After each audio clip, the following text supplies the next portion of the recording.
We're back on the halftime show here on the PAC Sports Network, and we're now joined by W&J head coach Ethan Stewart-Smith. Coach, thanks for joining us. Thanks for having me, Randy. W&J, terrific start to the season. We're now in the second half, of course, but currently W&J in second place in the PAC standings, a 6-4 conference mark. I'm sure you have to be pleased to a certain extent as to where you're at. Tell us your thoughts on where the team's at this point. No, it's definitely been fun learning experience for our entire team this year. Again, we've got a lot of new faces that have stepped into significant roles, which I attribute a lot of that to our work in the off season. Again, especially our younger group have really improved, and again, that has translated into a little bit more success than we're used to within league play in the first half of the year. So we're hoping to kind of keep it going the second half of the year. Now, a lot of coaches, and we're fortunate, we talk to everybody in the PAC, men's and women's coaches throughout the course of the season. When you get to this point, now in your fourth year, anytime we've talked to coaches in the past when they're at this stage, they usually say that things really start to come together for themselves in the program. Do you feel that way? I do. We're starting to build our identity. Typically this time of year, again, we've got almost 17, 18 games under our belt with, again, I think 6 remaining.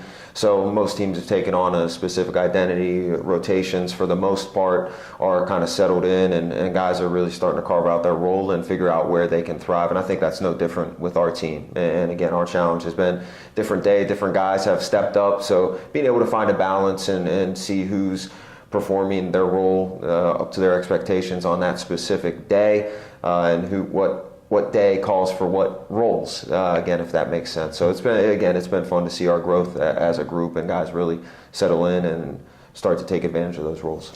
I'll talk to you about some of your individual players, but first, new playbook for you from last year to this year. Talk about the differences and how maybe the tempo has changed for W&J. Definitely. This year, I just feel like we have the ability to space the floor a little bit more. In previous years, we've had a few more drivers and more true post-up guys that you can throw the ball into, and we do not have that this year. So we've transitioned to a little bit more perimeter, spread, and space, because I do think we have some versatility within our team where we can hurt you from the perimeter, but we also have some pretty good one-on-one drivers that have done a good job getting to the rim. So again, it's been fun, and our assistant coach, Adam Spinella, can't give him enough credit for kind of spearheading our transition from more 5-out last year to 4-out, 1-in this year, and more spread and space. He's done an amazing job kind of doing research and figuring out what fits our personnel, and I think we found, again, a good balance between spread and space and putting pressure on the rim and on the perimeter. So again, it's been fun to see our guys get used to that as the year has gone on, and again, our efficiency on the offensive side has soared in comparison to years past because of that. A guy that we're going to talk to on the halftime show next week when we see you guys again at Westminster, Cameron Seaman, a sophomore having a breakout year. What's led to his breakout? Yeah, he's one of the hardest working guys we've ever been around. I mean, he's one of our strongest guys, so he's lived in the weight room and improved his body.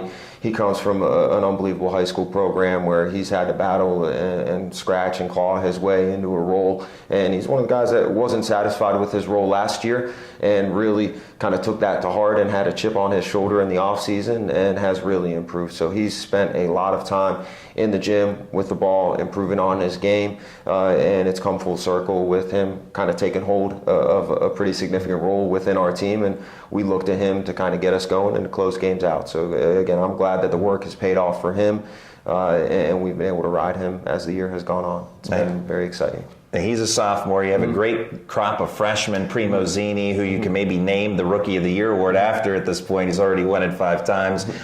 Kiki Agbale, who you bring in off the bench, Alexander Skowron. I'm sure there's others that I'm probably leaving out. Those are the top 3 that come to mind. Definitely. But you talk about this freshman group and what they've really added, this influx of talent and ability to your team. Yeah, it's been great. Again, we typically have not had the size that we have. You talk about Big Al Skowron is a legit 6'9", and then Kiki has done an unbelievable job with his physicality and rebounding, being a little bit more of an undersized post, but man, he does not have a freshman type body.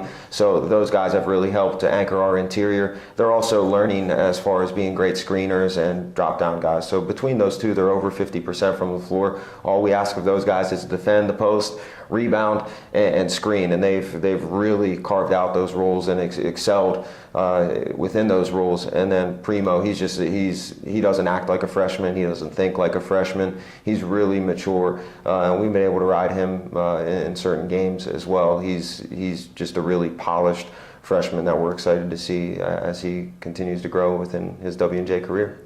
W&J's always been able to shoot from the perimeter. This year, no different there. Yep. Zach Queen has really been headlining that. There are others that can do it, but Queen has been phenomenal.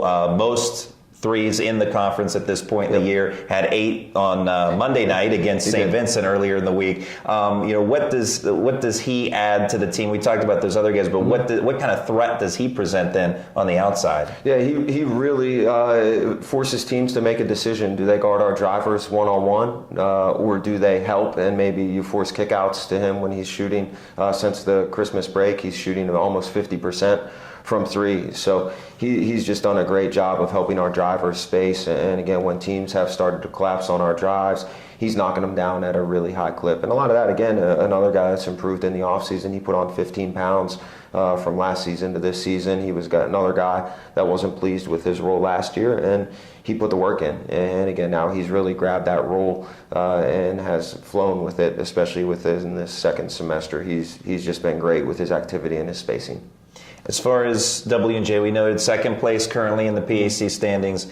Talk about something you're pleased with what the team's done so far, and then something you'd like to see them improve upon going forward to make a nice run in the tournament. Definitely. I've just been pleased with overall our versatility and our team chemistry. When we've been good, it's been a number of guys that have stepped up and made big plays for us. I mean, every guy that's been in the rotation and played significant minutes for us at different times has won us games. So I think that's one thing that's tough to prepare for as an opponent, is who do you try and take away? Because again, you plug one hole and hopefully another one pops open. But something I think we need to see in the second semester is just in general our ability to close out games. Again, we've stolen a couple from our opponents. We've also let a few go. So just again, with guys stepping into these new roles, our ability to close out the game collectively, we've got to really continue to improve that, because we do have a lot of guys that are stepping on the floor and we're asking a lot of them for the first time in their career.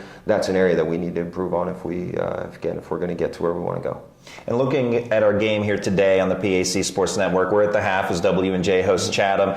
Chatham right behind you guys in the PAC standing, so sure to be a dogfight today. Absolutely. But give us your thoughts on your opponent today and what W&J needs to do to come out with a win. Yeah, we need to do a great job guarding one-on-one, first and foremost. I think all of our success stems from the defensive side when we've been able to hold teams to inefficient nights or hold them under 70. That's kind of our benchmark.